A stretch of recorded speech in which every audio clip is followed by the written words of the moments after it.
by coronavirus. The World Health Organization. COVID-19.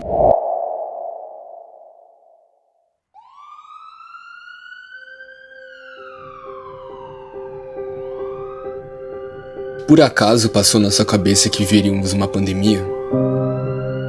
Que o mundo inteiro entraria em colapso? Que vidas seriam ceifadas por um agente invisível? Mercados financeiros mundiais sendo desativados? Saúde pública sobrecarregada? Por acaso você imaginou isso?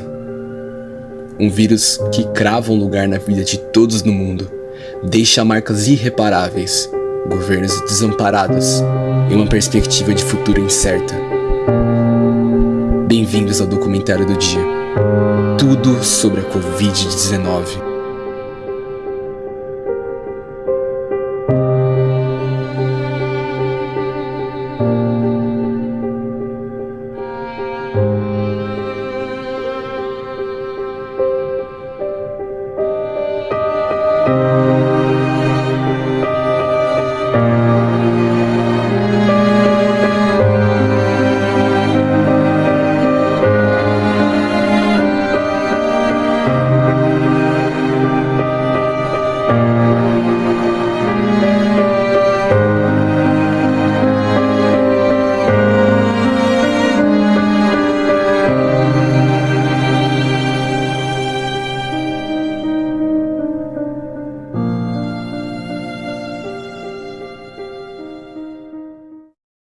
E o Brasil registrou a primeira morte por Covid-19. A vítima é um homem de 62 anos que estava internado em um hospital particular de São Paulo. No país, são 291 casos confirmados do novo coronavírus. A partir de hoje, o Ministério da Saúde passa a incluir automaticamente as notificações de casos suspeitos da doença enviadas pelos estados. Essa foi a primeira notícia que saiu ano passado, da primeira morte de Covid-19 no Brasil. Mas o que é a Covid-19? Como que ela funciona? Inicialmente, quando uma pessoa entra em contato com o novo coronavírus, o SARS-CoV-2, o seu sistema imune determinará o processo e o desenvolvimento da doença. Se a pessoa infectada estiver bem sob o ponto de vista imunológico, e se a carga de contaminação viral não for excessiva, os efeitos patológicos esperados serão em geral similares ao da gripe comum. No entanto, se a pessoa infectada tem comprometimentos que reduzem sua capacidade imune, por exemplo, doenças autoimunes, doenças graves e crônicas, condições que inibem a resposta imune ou uso de medicamentos citotóxicos, a doença ocasionada por este vírus poderá ter impactos muito mais intensos. Quando o novo coronavírus rompe a barreira de defesa, a tendência é avançar em direção às células hospedeiras do tecido pulmonar. Neste órgão, os vírus atacam os receptores A, C e 2, que são estruturas similares a portões que dão acesso às células, e eles penetram nas células do tecido epitelial pulmonar. Durante o processo de replicação destes vírus, as interações entre o RNA do vírus com o RNA da célula hospedeira produzem pedaços de pequenas proteínas tóxicas, identificadas por siglas. Essas proteínas tóxicas passam então a abrir caminhos para a expansão do vírus no tecido pulmonar, tornando a infecção mais rápida e abrangente. Além disso, há a hipótese de que algumas dessas proteínas tóxicas penetram nos eritrócitos e atacam o grupo M da hemoglobina, removendo o ferro deste grupo e tomando seu lugar. Dessa maneira, a hemoglobina sem o seu grupo M original não consegue liberar o dióxido de carbono, CO2, para os pulmões e captar o oxigênio nesse tecido. A resposta inflamatória acentuada no tecido pulmonar por conta da contaminação celular do coronavírus desencadeia a síndrome de desconforto respiratório agudo. Biologia do vírus. Em seu envelope envoltório, possui proteínas específicas, spikes, as quais formam uma espécie de coroa, denominando a família do vírus. Essas proteínas divididas em S1 e S2 auxiliam a endocitose do vírus ao se ligar a receptores celulares específicos, como o receptor da enzima conversora de angiotensina 2, a ECA2, a aminopeptidase N, entre outros, de forma que há um tropismo maior do vírus para as regiões que possuem esses receptores, como por exemplo os pneumócitos, os macrófagos e pulmonares. Após essa ligação, proteses celulares criam a proteína S, o que permite a fusão do vírus com a célula, facilitando a entrada. Nessa perspectiva, outras proteínas específicas se ligam à célula hospedeira e assim atuam também no desvio para as organelas de replicação, onde usarão a maquinaria celular para promover a replicação do genoma viral. Além disso, sabe que essas proteínas N também interferem na sinalização de interferon via intracelular, resultando na inibição do sistema imune inato do paciente. Por seguinte, se faz necessário o estudo dessas proteínas N, já que permite o uso de fármacos que inibem sua função. Nesse sentido, podemos observar que a entrada do vírus na célula depende tanto dos artifícios virais como da resposta imunológica do paciente. Entretanto, se há o aumento das respostas pró-inflamatórias e imunológicas, a infiltração de células nos pulmões acaba provocando danos aos tecidos, contribuindo para as manifestações clínicas. Foi observado que em casos graves de Covid-19, houve um recrutamento exacerbado de células imunes, macrófagos, linfócitos T, células citotóxicas, bem como neutrófilos no pulmão. Essa resposta intensa se mostrou ruim para o paciente, de forma que o uso de moduladores imunológicos foi crucial para a melhora do quadro. Um amplo estudo feito pelas Nações Unidas mostra que a pandemia aumentou severamente a desigualdade social e teve um impacto maior na vida dos mais pobres. O relatório também revela o despreparo do governo brasileiro para lidar com a crise. Durante a pandemia, houve o agravamento das condições da população de baixa renda e tornou-se mais nítida a desigualdade social que o país possui. A negligência e o descuidado do Estado são preocupantes. Para tais impactos sociais e políticos, de que forma os direitos humanos se posicionam frente à causa e o que são eles?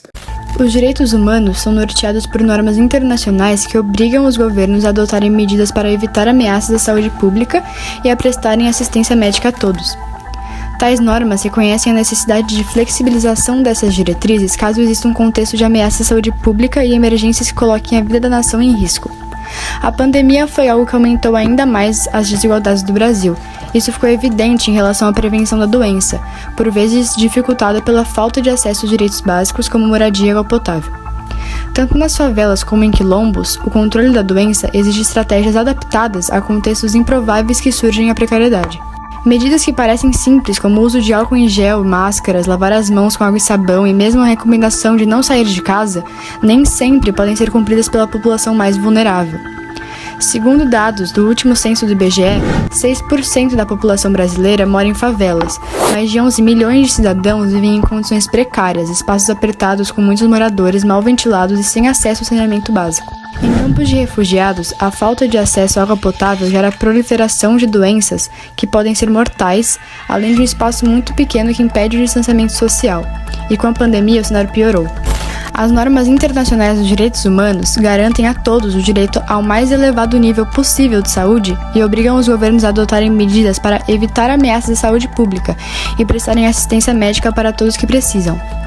Sob as normas internacionais dos direitos humanos, os governos têm a obrigação de proteger o direito à livre expressão, inclusive o direito de buscar, receber e divulgar informação de todos os tipos, independentemente de fronteiras.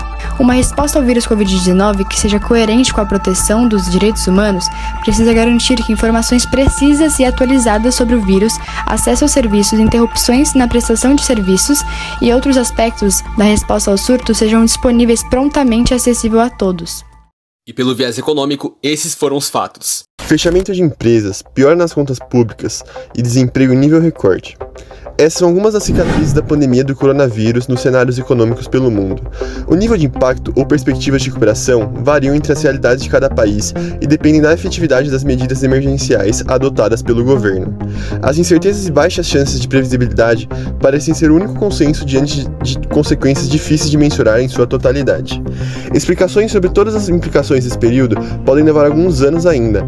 Apesar disso, podemos vislumbrar com atenção algumas possibilidades que surgem nessa época de adaptações. Os índices econômicos caem em todo o mundo com sinais de que as crises energéticas podem não ser pontuais e a tendência inflacionária global não demonstra arrefecimento. Pelo contrário, vem se tornando cada vez mais intensa e constante. Na Europa, o gás natural é o cerne da crise energética. É o fator fundamental da matriz energética em todo o continente, sendo a principal fonte de aquecimento das residências por lá. Um continente prestes a receber o inverno, o que deve piorar ainda mais a situação. No Reino Unido, além de enfrentar dificuldade na distribuição dos combustíveis, também tem enfrentando a alta nos preços do gás natural, refletindo nas contas de luz e nas projeções de inflação. Já no Brasil, a crise hídrica é a origem da crise energética. A ausência de chuvas ligadas às mudanças climáticas levou os reservatórios das usinas hidrelétricas aos níveis mais baixos em 90 anos. Sendo a principal fonte de energia do país, a baixa produção das hidrelétricas precisou ser compensada com o acionamento das usinas termoelétricas, que utilizam gás natural e têm um custo muito maior, fazendo com que as contas de energia disparassem, o que também dificulta a retomada econômica e pressiona diretamente a inflação. Nos Estados Unidos, com a inflação fortemente pressionada, aumento acentuado dos preços do petróleo e indicativos de uma possível desaceleração global afetam negativamente os índices da economia. O acontecimento que mais gera efeito de comparação é a crise financeira de 2008. No entanto, economistas já indicam que o coronavírus provocará uma recessão muito maior do que a da época. A economia do Brasil foi intensamente impactada por uma crise sanitária sem precedentes, causadas pelo cenário atípico da pandemia do novo coronavírus, iniciada no país em março de 2020. Diante das medidas de isolamento social decretadas pelos governos locais e pelo órgão regulador da Vigilância Sanitária, a Agência Nacional da Vigilância Sanitária Anvisa, foi escancarado no país um cenário da desigualdade social e da crise econômica que já era preocupante. Com o tempo e o relaxamento das medidas de isolamento social, setores que estavam sobrestados pelo decreto governamental puderam retornar às atividades. O desafio, então, vem sendo enfrentar a crise econômica e a instabilidade política que o país vem vivenciando, na tentativa da retomada da economia do Brasil ao patamar pré-pandemia. Pois é, política, economia, sociedade, o mundo todo foi abalado. Contudo, a luz brilha no fim do túnel, graças à ciência e à vacinação. Certamente, as vacinas configuram como um dos maiores avanços da história da medicina e uma das maiores conquistas no âmbito da saúde pública para a promoção da saúde e proteção à vida.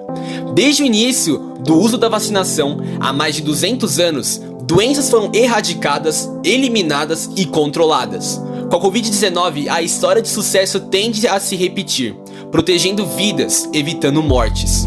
Graças a notáveis avanços técnicos científicos acumulados ao longo de décadas, em menos de um ano, desde a emergência do SARS-CoV-2, várias vacinas já figuram como um instrumento seguro, real e disponível para o enfrentamento da pandemia que assola países e aflige populações em âmbito mundial.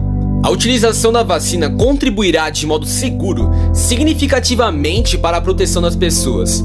Todavia, as contradições, assimetrias e desigualdades que estavam escondidas na estrutura das relações internacionais ficaram explícitas, evidenciando até mesmo na distribuição das vacinas contra a Covid-19, na ausência de aulas remotas entre as classes mais baixas e o desemprego durante toda a pandemia. Então, como será o futuro? Podemos dizer que não existe uma resposta certa. Previsões e teorias sempre terão, e para se preparar para o futuro é preciso estar atualizado sobre todas elas. Mas agora, se pudermos dar um conselho para vocês que nos assistem é: vivam enquanto é tempo. Não sabemos o dia de amanhã nem o que vai acontecer conosco daqui pra frente. Por isso, ame enquanto der, se alegre, vibre e viva cada segundo como se fosse o último. A luta contra o Covid não acabou, então todo cuidado é essencial e extremamente necessário. Não se esqueça disso. Estamos chegando ao final do nosso documentário Tudo sobre a Covid-19. Muito obrigado por terem nos acompanhado até aqui. Ficamos por aqui e um até logo para todos. Vida longa vida e viva a vida de forma longa.